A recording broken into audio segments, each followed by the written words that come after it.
Loyalty, deception, honor, and betrayal. The game begins anew when the epic series Game of Thrones returns. Just one part of your free preview of HBO Max. You'll experience all the must-see originals and the biggest Hollywood movies you won't want to miss. Watch it all anytime. There's nothing else like it. Don't miss a free preview of HBO Max Friday, March 29th until Monday, April 1st. Sign up for HBO and Max and get your first month free. Call 601-8992 or visit cablebahamas.com to subscribe today. Good evening, Bahamas. You're tuned in to NB12 broadcasting from Cable 12 Studios on Robinson Road. Coming up tonight in news, drivers' windshields smashed while they sleep. Some of the victims speak out tonight. Another murder on New Providence. Officers arrest a second suspect in that horrific police shooting, plus a multi-million-dollar facility to create hundreds of jobs. I'm Bonnie Toot. We've got the details of those stories and a whole lot more. NB12 starts right now.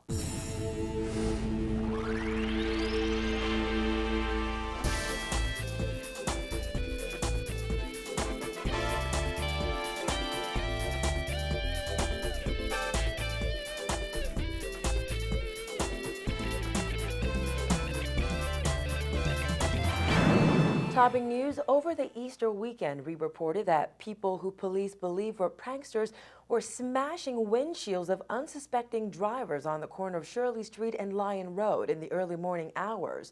Those drivers were left frightened and angry, much like residents of some southern New Providence communities who had their property damaged overnight and now are left looking for answers.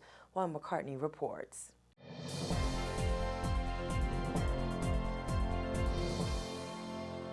As many in the Carmichael and South Beach areas slept last night, little did they know that vandals were lurking the streets, attacking cars, leaving thousands of dollars of damage in their wake.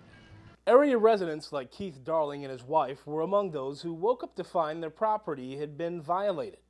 Darling said he was sound asleep around 4 o'clock this morning. We heard a noise and the alarm went off as well. And I looked out the window. I didn't see anything, but I did remember hearing a car speeding off. So I went back to bed, but shortly after that, the neighbors came and they told me that my glass was broken. But Darling wasn't alone. There were at least 20 cars that were vandalized from near Gerald Cash Primary to St. Vincent Road and Munnings Avenue and even into Pinewood. Darling said several people on his street were also hit. There were quite a bit of up the street from me, closer to the school, maybe about 2 trucks and 2 other vehicles. Reports are that a group of young men on the back of an F-150 truck were riding around in the early morning hours, attacking cars with rocks, bricks, and even spark plugs. The vandalism seemed to be indiscriminate, as we saw all sorts of vehicles that were damaged today. Now, not all cars had rear or front windshields broken. Some were merely damaged, like this car here on Croton Avenue. You can see where the vandals hit it so hard with rocks that they scattered across the rooftop. However, St. Vincent Road resident Ismay Black wasn't even that lucky. She says she too was asleep around 4:30 this morning when she was awoken. I have a little shih tzu. Anytime you hear him bark, get up. And we just heard bam like a gun. So I told my husband, go see what that is, but if it's anything, don't go out. And he didn't really see anything because my neighbor alarm will go off. So I said to him, this morning I get up, I go in to finish a report I have to do. Ready to open the gate. He run inside and he say, girl, your whole back gone. And when I came outside, 2 of my neighbor's pyramid stones sitting up in the back window. Black said she found out she wasn't alone either when she went to the South Beach police station to report the matter.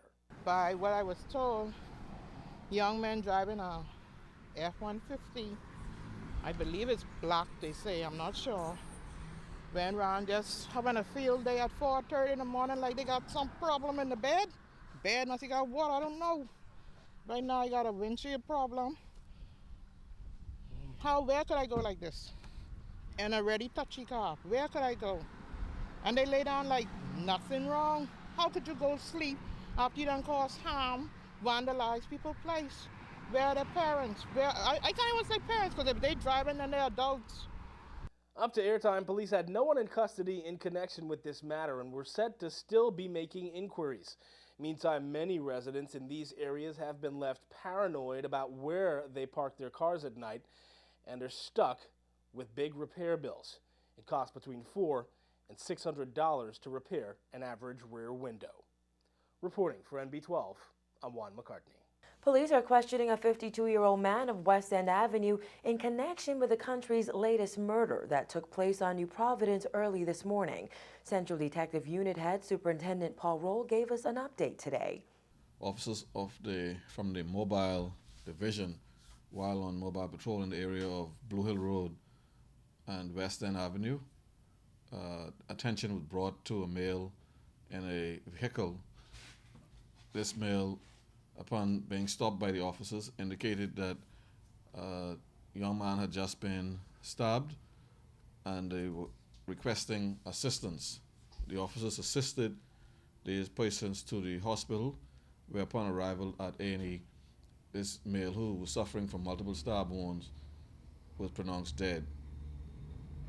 Acting on information, again, officers from Mobile Division a short time later went in the area of Prince Charles Drive, where they met a 52-year-old male behind a building, and they took him into custody for questioning reference to this latest stabbing incident. This is the country's 28th reported murder for the year. No identity on the victim yet. Active police investigations continue. And it turns out the man who was shot dead in Fox Hill on Thursday was wanted in Florida on murder charges stemming back to 2002. Police say Randolph Almonto Coakley, age 39, of Pinewood Gardens, was sitting in the front of a home at Bartlett Street, Fox Hill, with two other men when a man emerged from a nearby dirt road and shot him. Police said the shooter ran into a waiting gold Honda Accord and fled the scene. Coakley was featured on America's Most Wanted last August as a person of interest in the unsolved 2002 murder of Marissa Karp. Police believe that Coakley, whose street name was Prodigal, had information about Karp's death. On August 19, 2002, Karp's body was found under an alligator alley bridge in Collier County. Her body had been placed in a garbage bag. Coakley and Karp lived together in the same Broward apartment that officers believe she was shot and killed in. Coakley was also wanted by police in Sunrise, Florida, regarding the October 2002 murders of Cartwell Hasty, Calvin Russell, and the attempted murder of Averon Roberts, who was left paralyzed from his waist down. Roll also confirmed this. We have received notice from the Miami police that that suspect has been wanted in Miami for a double homicide. We were looking for him in regards to a murder that took place on Sapodilla Boulevard here in Nassau. That took place sometime, I think it was early last year. A gentleman who pulled up at his residence around 2 a.m. in the morning and was accosted and shot. Coakley is the second suspect in that incident to be murdered. Ryan Wood was murdered in a drive-by shooting in Freeport, Grand Bahama in December 2007. The second man believed to be involved in the shooting of Superintendent Clayton Fernander is behind bars tonight.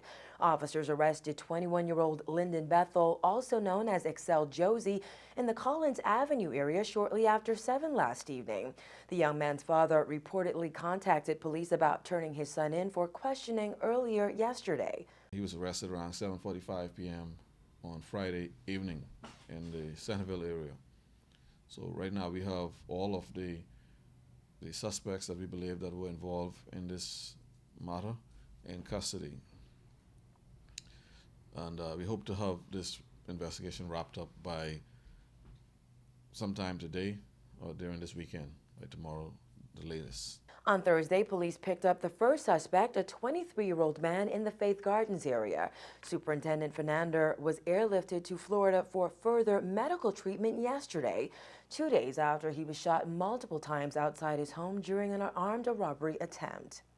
Well, the second officer admitted to doctor's hospital with injuries the night Fernando was shot has regained consciousness. Roll said now that Constable Philippine Brown is awake, they have been able to piece together what happened to him Wednesday night. There was some altercation at Porter's Key, and he had attempted to effect an arrest. And he was attacked and struck to the head with an object.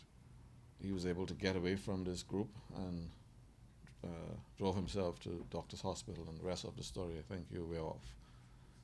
So you could confirm that he was not shot? No, he was not shot. Still to come on NB12 Weekend, fallout continues over a new immigration policy. Plus, the DNA calls BTC talks a waste of time. Those stories and more on the other side of the break.